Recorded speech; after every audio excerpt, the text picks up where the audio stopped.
السلام علیکم and welcome to Alizey vlogs. First of all معذرت 2 دن آپ کے سامنے نہیں آ سکا طبیعت کی خرابی کی وجہ سے، لیکن اب انشاءاللہ تعالیٰ بہتر ہوں اینڈ آئی کنٹینیو آپ کو اپڈیٹ رکھ سکوں.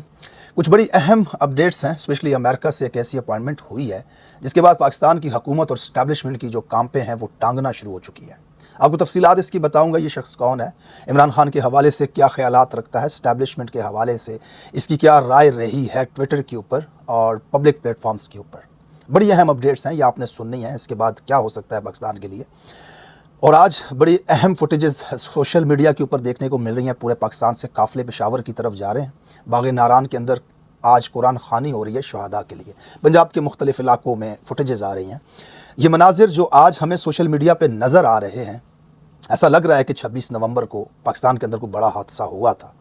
یہ سب بہت پہلے ہو جانا چاہیے تھا. میں اپنے ویلاگز ٹویٹس کے ذریعے تحریک انصاف کی قیادت کو یہ باور کروانے کی کوشش کرتا رہا. سوشل میڈیا کے مختلف پلیٹ فارم پہ مختلف لوگ اس چیز کے لیے آواز اٹھاتے رہے کہ عدالت جائیں، FIR کروائیں، یہ لوگ آپ کے شہید ہو گئے، ان کے لیے آواز اٹھائیں. اس کے بعد وقاص صاحب جو ہیں انہوں نے سوشل میڈیا کو، انٹرنیشنل میڈیا کو بریفنگ وغیرہ دی. وہ فوٹیجز اور وہ تفصیلات بھی آپ کے ساتھ شامل کروں گا. لیکن سب سے پہلے آپ کو بتاؤں کہ امریکہ کے اندر یہ جو اپوائنٹمنٹ ہوئی ہے ہائی لیول کے اوپر، یہ بڑی اہم ہے. ڈونلڈ ٹرمپ کا ایک ٹویٹ آیا ہے آج بڑے عرصے میں، اور اس ٹویٹ میں انہوں نے ایک شخص کی اپوائنٹمنٹ کی ہے. اسپیشل انوائے جو ہوتے ہیں صدارتی نمائندہ، ان کو منتخب کیا ہے. ڈونلڈ ٹرمپ صاحب لکھتے ہیں، I am pleased to announce Richard Alan Grenell as our presidential envoy for special missions. Rick will work in some of the hottest spots around the world, including Venezuela and North Korea. And so. اس کا میں اردو ترجمہ آپ کے بتا دیتا ہوں. Donald Trump صاحب لکھتے ہیں کہ مجھے یہ اعلان کرتے ہوئے خوشی ہو رہی ہے کہ ریچرڈ ایلن گرینیل کو خصوصی مشنز کے لیے ہمارا صدارتی نمائندہ مقرر کیا گیا ہے. رک دنیا کے کچھ اہم ترین حصوں میں کام کریں گے، جس میں وینزویلا اور شمالی کوریا شامل ہیں. اپنے پہلے دورے صدارت میں رک نے جرمنی میں امریکہ کے سفیر، نگران ڈائریکٹر آف نیشنل انٹیلیجنس اور کوسوو سربیا مذاکرات کے لیے صدارتی نمائندے کے طور پر خدمات انجام دی. اس سے پہلے وہ 8 سال اقوام متحدہ کی سلامتی کونسل میں شمالی کوریا اور دیگر ممالک کی صورتحال پر کام کرتے رہے. رک نے ایونجل کالج سے BA اور ہارورڈ یونیورسٹی سے MPA کیا ہے. رک طاقت کے ذریعے امن کی پالیسی پر عمل کرتے رہیں گے اور ہمیشہ سب سے پہلے امریکہ کے اصول کو اپنائیں گے. اب ڈونلڈ ٹرمپ صاحب امریکہ کے جو 47ویں صدر ہیں، وہ اس شخص کی اتنی تعریف کر رہے ہیں، اتنے امپریس ہیں اس آدمی سے، اس کا ماضی بھی پورا لوگوں کو بتا رہے ہیں، ان کی کوششوں کو بھی سراہ رہے ہیں اور ان کو کنگریچولیٹ کرتے ہیں. اور یہاں پہ انٹرسٹنگ چیز یہ ہے کہ وہ کہتے ہیں کہ رک دنیا کے کچھ اہم ترین خطوں میں اپنا کام کریں گے، جس میں وینزویلا اور جو ہے شمالی کوریا شامل ہیں. اب اس کے علاوہ اور بھی دنیا کے اہم ترین خطے ہیں. اب ان خطوں کے اندر کیا پاکستان آتا ہے یا نہیں، یہ کوسچن مارک تو ابھی تک اپنی جگہ پر موجود ہے. لیکن اس کے ہائی چانسز ہیں کہ اسی شخص کو پاکستان کی بھی ذمہ داری دی گئی ہو، کیونکہ یہ پاکستان کے جو کرنٹ افیئرز ہیں ان کے اندر بڑا ایکٹیولی اپنا رول پلے کرتے ہیں، ٹویٹر پہ اپنی آواز اٹھاتے ہیں، اور عمران خان کے نہ صرف یہ فین ہیں بلکہ ان کی رہائی کا ڈائریکٹ مطالبہ بھی کر چکے ہیں. اب وہ میں آپ کو دکھاتا ہوں ان کی جو ٹویٹس تھیں. یہ 26 نومبر 2024 کو انہوں نے ایک ٹویٹ کیا جس دن اسلام آباد کے اندر میسیکر ہوا، قتل عام ہوا، لوگوں کو گولیاں ماری گئیں. اس وقت یہ جو حادثہ تھا اس کی خبر تو اگلے دن آئی، اور ان کا جو ٹویٹ تھا اس حادثے سے کچھ وقت پہلے کا یہ ٹویٹ تھا. اور یہ ٹویٹ کچھ یوں تھا کہ watch Pakistan, their Trump-like leader is in prison on phony charges and the people have been inspired by the US red wave. Stop the political prosecutions around the world. لکھتے ہیں کہ پاکستان کو دیکھو، ان کا ٹرمپ جیسا رہنما جھوٹے الزامات میں قید ہے اور عوام امریکی ریڈ ویو سے متاثر ہو چکے ہیں. دنیا بھر میں سیاسی مقدمات کا خاتمہ کرو. امریکن ریڈ ویو جو ہے وہ ریپبلکن کا سرخ رنگ جو ہے وہ نمائندگی کرتا ہے. تو یہاں پہ جو ریڈ ویو آئی اور پھر 7 سوئنگ اسٹیٹ سمیت پورے امریکہ کے اندر ڈونلڈ ٹرمپ جو ہے وہ الیکشن جیت گیا. ان کے کہنے کا یہی مطلب تھا کہ ڈونلڈ ٹرمپ کی طرح پاکستانیوں کا جو لیڈر ہے، جو ایک فیمس لیڈر وہاں پر، اس کو جھوٹے کیسز کے اندر پھنسا کر کے جیل میں رکھا گیا ہے اور وکٹمائز کیا جا رہا ہے ان کو وہاں پر، اور جھوٹے کیسز ان کے اوپر بنائے گئے ہیں. ایک اور جگہ پر وہ بلومبرگ کی رپورٹ ہے، اس کے اوپر کلیئرلی ریلیز عمران خان کا ٹویٹ کرتے ہیں، عمران خان کو رہا کرنے کا مطالبہ کرتے ہیں. دوسری جگہ پر ایک اور بڑی انٹرسٹنگ ٹویٹ جو میری نظر سے گزری، ایل مارگن جو اکاؤنٹ ہے، یہ لکھتا ہے کہ the deep state actors Victoria Nuland, Antony Blinken and Asim Munir orchestrated the regime change in Pakistan. I hope Trump holds them accountable for this act. آگے وہ لکھتے ہیں کہ regime change in Pakistan led to great suffering of people in Pak. اس کا مطلب یہ ہے کہ وہ لکھتے ہیں کہ ڈیپ اسٹیٹ ایکٹرز وکٹوریا نالینڈ اور اینٹونی بلنکن جو ہیں اور عاصم منیر، انہوں نے پاکستان میں رجیم چینج کو ترغیب دیا. مجھے امید ہے ڈونلڈ ٹرمپ ان کا احتساب کرے گا. رجیم چینج سے پاکستانی عوام بہت تکلیف سے گزر رہے ہیں. اس ٹویٹ کو بھی جناب رچرڈ جو ہیں یہ ری ٹویٹ کرتے ہیں، یعنی کہ وہ ٹرمپ کو ڈائریکٹ مشورہ دے رہے ہیں کہ یہ جو لوگ بائیڈن کی ایڈمنسٹریشن کے اور پاکستان کے اس رجیم چینج میں شامل ہیں، پاکستان کی عوام جس تکلیف سے گزر رہی ہے، اب آپ ان کو اکاؤنٹیبل بنائیں، ان کا احتساب کریں، ان سے حساب لیں. تو یہ شخص جو ہے وہ پاکستان وینیزویلا اور ساؤتھ کوریا، جو دو نام ٹرمپ کی ٹویٹ میں واضح ہوئے ہیں، اس کے علاوہ دنیا کے کچھ اہم خطوں کے لیے صدارتی نمائندہ منتخب ہو چکے ہیں. پاکستانی امید کرتے ہیں کہ یہ شخص جو ہے وہ پاکستان کی بھی ذمہ داری اس کے پاس ہو، لیکن اگر نہیں بھی ہوتی ہے، وہ وینیزویلا، شمالی کوریا اور سعودی عرب وغیرہ یا کسی بھی دوسرے ملک کے لیے صدارتی نمائندہ منتخب ہوتے ہیں اور پاکستان کے لیے کوئی دوسرا منتخب ہو جاتا ہے، نو میٹر آنیسٹلی پاکستانیوں.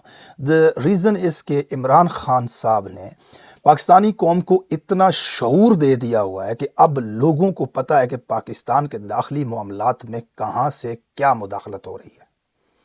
اب لوگ کسی کو بھی پاکستان کی عوام کے خلاف فیصلہ نہیں کرنے دیں گے، چاہے وہ فیصلہ اسلام آباد کے اندر بیٹھ کے کیا جائے، 10 ڈاؤننگ اسٹریٹ کے اندر کیا جائے، یا پھر واشنگٹن ڈی سی کے اندر کیا جائے.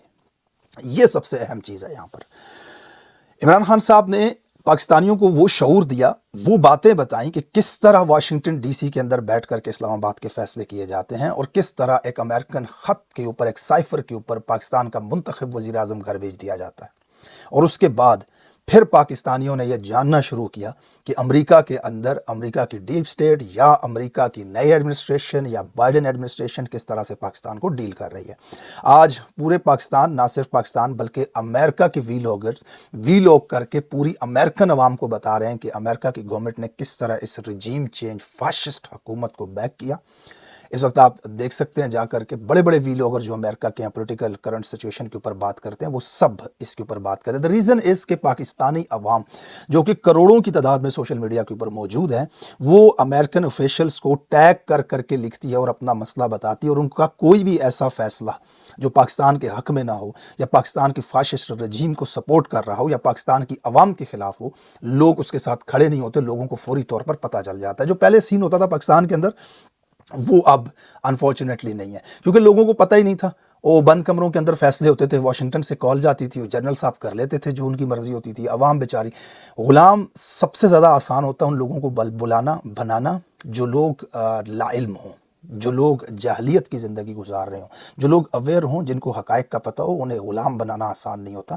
آج بہت سارے پاکستانیوں کو امریکن پالیٹکس کے بارے میں سب کچھ پتہ ہے. لوگوں کو یہ بھی پتہ ہوتا ہے کہ اس وقت کتنے الیکٹورل ووٹ ڈونلڈ ٹرمپ حاصل کر چکا ہے، ڈونلڈ ٹرمپ کی کابینہ میں کون لوگ شامل ہیں. تو یہ عمران خان صاحب کا شکریہ کہ جنہوں نے پاکستانیوں کو اتنا شعور دیا کہ آپ کے فیصلے کہاں سے ہو رہے ہیں. سو لوگ اس وقت وہاں پر نظر رکھ کر بیٹھے ہوئے ہیں، نظریں گاڑ کر بیٹھے ہوئے ہیں. پہلے لوگوں کی لا علمی میں فیصلہ ہو جاتا تھا، بند کمروں کی میٹنگ، ملاقات، ٹیلی فون کال اور سائفر کے کی ورڈز میں فیصلے سنا دیے جاتے تھے. اب جب کہ وہ والا سین نہیں ہونے والا. یہ ٹرمپ صاحب کی ایڈمنسٹریشن کو بھی پتہ ہوگا کہ Pakistani overseas Pakistani especially in امریکہ، they know what we are doing, اور وہ اویئر ہیں ہر چیز سے. تو فیصلے بھی عوام ہی کی مرضی سے کروائے جائیں گے. پاکستانیوں کو بہت بڑی تعداد یہاں امریکہ کے اندر رہتی ہے، وہ امریکنز ہیں، اور ان کا بھی اپنی جگہ پر پریشر جو ہے وہ موجود ہے. دوسری طرف ڈونلڈ ٹرمپ جو ہیں وہ جنگوں کے خلاف، اس طرح کی دو نمبریوں کے خلاف، ڈالر دے کر کے اپنے مفاد کے کام کرنے کے خلاف، بزنس مین آدمی، میک امریکہ گریٹ اگین کا نعرہ لگا کر کے آنے والا بندہ. اس کا ایک ٹریک ریکارڈ ہے. اس نے ہمیشہ دنیا سے جنگوں کا خاتمہ کرنے کی بات کی ہے، اسلحے سے پیسہ نہ کمانے کی بات کی ہے، بزنس کر کے امریکن اکانومی کو گرو کرنے کی بات کی ہے، بارڈر سیکیور کرنے کی بات کی ہے. تو مجھے نہیں لگتا کہ اس رجیم کو ڈونلڈ ٹرمپ کی طرف سے اس قسم کی کوئی سپورٹ دی جا سکتی ہے. رادر کہ اب دوسری طرف پاکستانی امریکن جو ہیں، یہ سوشل میڈیا کے اوپر پاکستانی جو ہیں وہ اتنے ویل اویئر ہو چکے ہیں کہ وہ کسی بھی اس طرح کی ایکٹیویٹی کو سپورٹ نہیں کریں گے، اور بھانڈا جو ہے نا بیچ چوراہے پھوٹ جائے گا. بہرحال اس میں سب سے اہم چیز جو ہے وہ پاکستانی عوام اس میں سب سے زیادہ میٹر کرتی ہے. یہ ایک فیکٹر ضرور ہو سکتا ہے کہ ڈونلڈ ٹرمپ کی طرف سے یا امریکن جو ہے ایڈمنسٹریشن نئی گورنمنٹ کی ہے اس کی طرف سے اگر اس رجیم کو بیک نہ کیا جائے اور عمران خان صاحب کی سپورٹ کی جائے کسی حد تک, تو وہ ایک فیکٹر ضرور ہوگا تحریک انصاف کے لیے نرم گوشہ یا رستے آسان کرنے کا. لیکن جب تک وہ ایگریسولی اس کے اندر انوالو نہیں ہوں گے امریکنز, تو مجھے اتنی زیادہ آنیسٹلی امیدیں نہیں ہیں کہ یہ اسٹیبلشمنٹ بیک پہ جائے گی کسی چھوٹی ٹویٹ سے یا کسی چھوٹے ریئیکشن سے.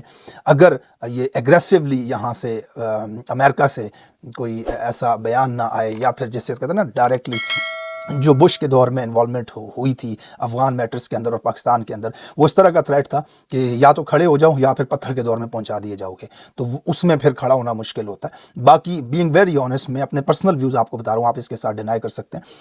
ٹویٹس کے اور جسے کہتے ہیں نا چھوٹے موٹے بیانات کے اوپر تھوڑا بہت فرق تو ضرور پڑ سکتا ہے, لیکن اصل فرق تب پڑے گا جب حکم آئے گا. اور حکم صرف تبھی آئے گا, یاد رکھیے گا, کہ اگر Pakistani community, Pakistani social media user پوری دنیا کے اندر جو موجود ہیں, اور اسپیشلی امریکہ کی جو کمیونٹی پاکستانیوں کی ہے, وہ اتنا پریشر بنائیں گے اس کے اوپر, جو ایڈمنسٹریشن ہے اس کے اوپر, تب جا کر کے یہ کام ہوگا. ادروائز دیکھیں ڈونلڈ ٹرمپ یا اس کے ایڈمنسٹریشن دو ہی چیزوں کے لیے کام کرے گی. وہ دو چیزیں کیا ہو سکتی ہیں, یا امریکہ کا مفاد یا ان کا ذاتی پولیٹیکل مفاد. تو یہ جو اس وقت رجیم پاکستان کے اندر بیٹھی ہوئی ہے, فارم 47 کے جیلی چور اور ان کے بیک کرنے والے بند کمروں کے گماشتے جو ہیں, تو یہ تو ڈونلڈ ٹرمپ کے مفاد یا امریکہ کے مفاد کے لیے بچ جانے کو تیار ہیں, لیٹ جانے کو تیار ہیں. تو مجھے بتائیں پھر کون سے نوافل کا ثواب ہوگا ایڈمنسٹریشن کو یا ڈونلڈ ٹرمپ کو کہ ان کے اگینسٹ جا کر کے کوئی ایسی چیز کریں. ہاں, یہ بات ضرور ہے کہ امریکہ کو ان کی ضرورت ہی نہیں ہے. اب یہ ہو سکتا ہے کہ امریکہ کی وہ پالیسی بن چکی ہوئی ہے کہ امریکہ کو نہ اب دہشت گردی کروا کے پیسے کمانے ہیں اسلحہ بیچ کے, نہ وہاں ان کو افغانستان میں ان کا کوئی اس طرح کا انٹرسٹ ہے. چائنا کے ساتھ جو ان کا کلیش چل رہا ہے, وہاں ان کے پاس ساؤتھ کوریا میں وہ بیٹھے ہوئے ہیں, جاپان کے اندر وہ بیٹھے ہوئے ہیں, تائیوان کے اندر وہ بیٹھے ہوئے ہیں, انڈیا ان کے ساتھ ایلائی ہے, تو ان کی کوئی خاص اتنی ضرورت ہی نہیں ہے. تو پھر وہ الگ بات ہے کہ پھر وہ ہیومنٹیرین بیسس کے اوپر اس بیانیے کو پرووک کریں اور آگے لے کر کے آئیں کہ ہاں بھائی اب یہ چیزیں جو ہو رہی ہیں وہ غلط ہو رہی ہیں.